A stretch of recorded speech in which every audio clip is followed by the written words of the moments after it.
stick. What club was that at? That was. Admit that a lot of people don't even realize they. I've called her. She hasn't responded. I've called her more than a few times. With the Zulu Nation, I'm like, what the hell is this? I know nobody know what I'm talking about. You'll leave me on the island by myself. I don't know what the hell Bishop's talking about. That's what y'all do. Then after class, yeah, I knew what you were talking about. I just don't want to be caught out there. The hell is this? Get on my damn nerves. So read that again, 31.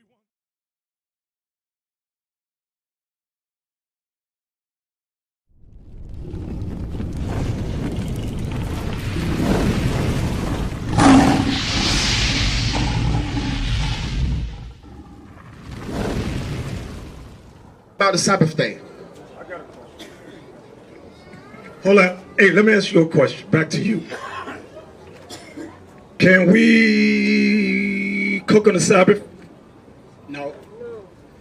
Can we buy on the Sabbath? No. Why? Because it says no. No to everything. No to everything. Okay. You read Nehemiah 10? Read it again. I just want to say something. Nehemiah 10. Yes, sir.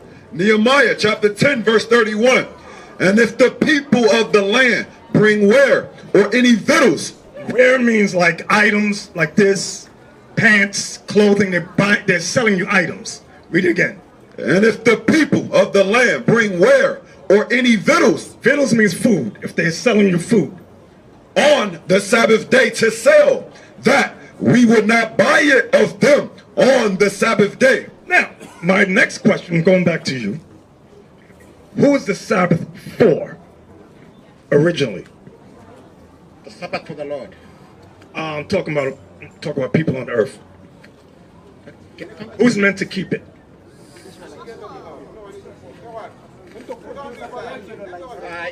Is it for Seventh-day Adventist people?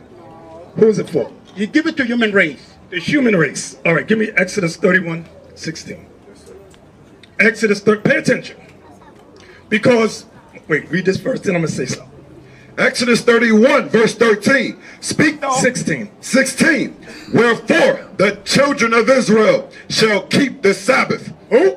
The children of Israel shall keep the Sabbath. Why?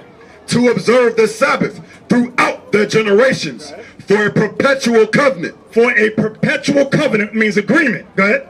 It is a sign. The Sabbath is a sign between me and the children of Israel. Who's the Sabbath a sign between God and who? God and human race. He's not listening. He's not listening. Read it again. Verse 17. It is a sign between me and the children of Israel. Who is the Sabbath a sign between God and who? I know the answer, but I know the answer, but let me. The Israelites means later. But God created two people only on this earth. There's nobody on this earth, no human race. Right now, White man, Chinese listen, right now, who is the Sabbath a sign between? God and who? I don't want to answer. You don't want to answer that. Let's read it again. I knew there was a problem. I knew there was a problem because you listen to the white people. That's why you got that in your head. Listen again. Verse 17. It is a sign between me and the children of Israel forever. For how long? Forever. How long, man? How long? How long? Forever, yeah. Wait. Forever between God and who? God and human race. You see that? You see that? You see the problem? Do y'all see the problem with him? Let me go over here and ask him. You, don't go nowhere. The Sabbath is a sign between God and who? First, in Genesis, No, what we just read. Israel. Okay, very good. I need y'all to pay attention. Pay attention, pay attention. The Sabbath was created for God and the children of Israel as a perpetual covenant. Now, when is the human race, that's your problem, when is the human race going to observe the Sabbath day? Give me Isaiah 66 and start above.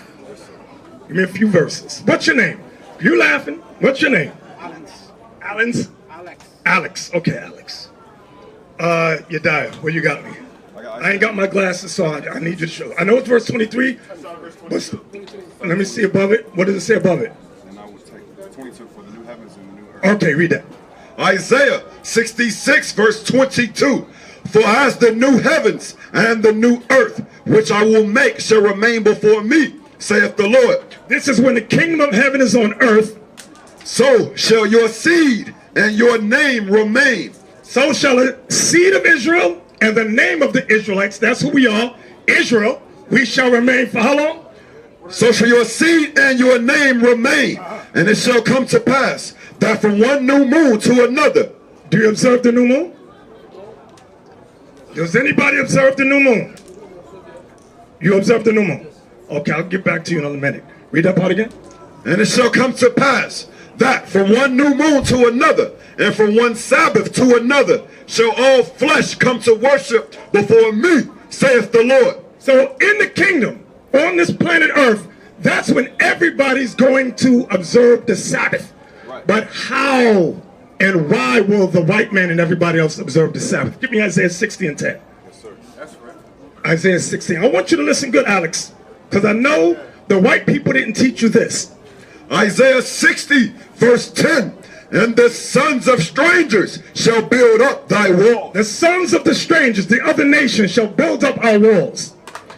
And their kings shall minister unto thee. Their kings shall minister unto us. Like right now, your king is King Charles of England. He's your king.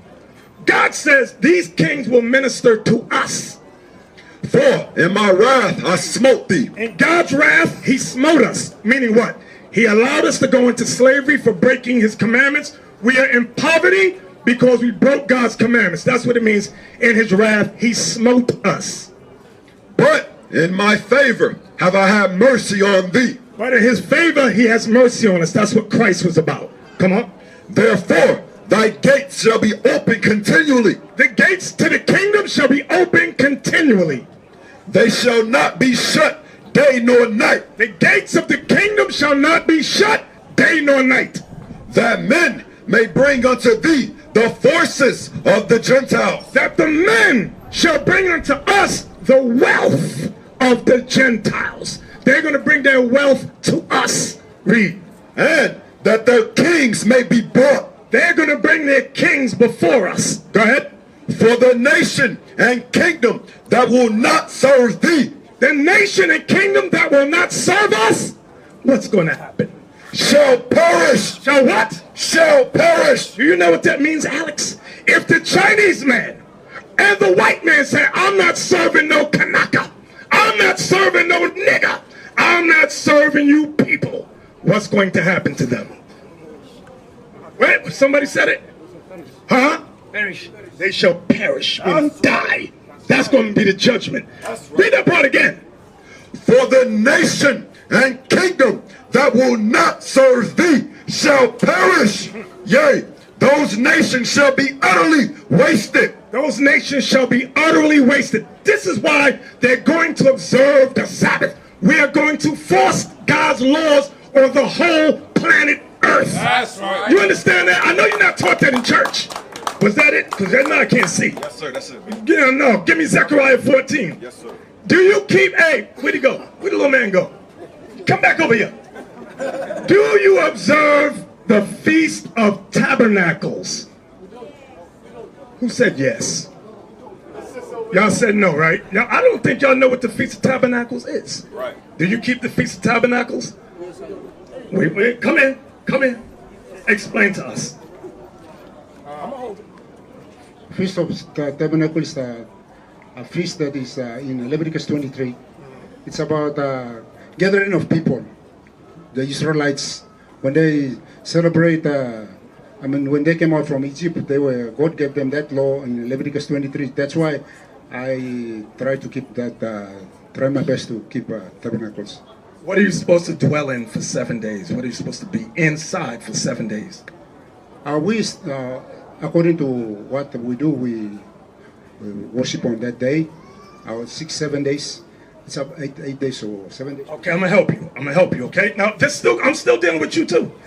I'm still dealing with what's going to happen in the kingdom with our us, our people, the Israelites, and the white man, who you love. Read that for me. Where you at? Leviticus yes, sir. Leviticus 23 and verse 34. Speak unto the children of Israel. Speak unto the children of Israel, saying, the 15th day of this 7th month shall be the Feast of Tabernacles. The Feast of Tabernacles. We're talking about the Feast of Tabernacles. For 7 days unto the Lord. On the first day shall be an holy convocation. Ye shall do no servile work. The word convocation means gathering. We're supposed to gather together on the first day. 7 days ye shall offer an offering made by fire unto the Lord. Now we know we don't offer an offering made by fire, meaning sacrifice lambs and goats. We don't do that no more because Christ fulfilled that law. Go ahead. Verse 42. Ye shall dwell in booths 7 days. Read it again. Ye shall dwell in booths 7 days. Read it again. Ye shall dwell in booths 7 days. A booth is like, give me the word we call it. What's a tent? A tent. So in America, Africa, England, when we gather on for the Feast of Tabernacles, we have tents. For 7 days we go to like a camping spot and we'll dwell in booths. That's what you're supposed to be doing. Yeah, sometimes we do that. Sometimes. We bring tents into around the church area or select a place and we sleep in the tents. Now watch this, Zechariah 14. Now I'm getting back to you. So you don't keep the Feast of Tabernacles. So that's disobedience on your part again, right? Okay. My question initially was, when are the nations going to observe the Sabbath and God's holy days? So I showed you Isaiah 60. Now I'm going to show you Zechariah 14. When are the nations going to observe God's holidays and why? Zechariah 14 verse 16. And it shall come to pass that everyone that is left of all the nations which came against Jerusalem, all the nations which are left, which came against Jerusalem, shall even go up from year to year. They shall go up from year to year to worship the King, to worship Christ, the Lord of hosts, the Lord of hosts, and to keep the Feast of Tabernacles. And to keep what? The Feast of Tabernacles. Go ahead. And it shall be that whoso will not come up of all the families of the earth, whatever nation does not come up to worship Christ, whichever nation does not celebrate the Feast of Tabernacles, and it shall be that whoso will not come up of all the families of the earth unto Jerusalem to worship the King, the Lord of hosts, even upon them shall be no rain. There shall be no rain. If there's no rain in your land, what happens to the people? They what? They perish. That's right. From famine, from drought. Read on. And if the family of Egypt go not up, and if the family of Egypt say, I'm not worshiping no black Christ, I'm not keeping the Feast of Tabernacles. And if the family of Egypt go not up and come not, that have no rain, there shall be the plague wherewith the Lord will smite the heathen that come not up to keep the Feast of Tabernacles. This shall be the punishment of Egypt and the punishment of all nations that come not up to keep the Feast of Tabernacles. So any nation that revolts against God's laws, they will be punished. When is this going to happen? In the kingdom.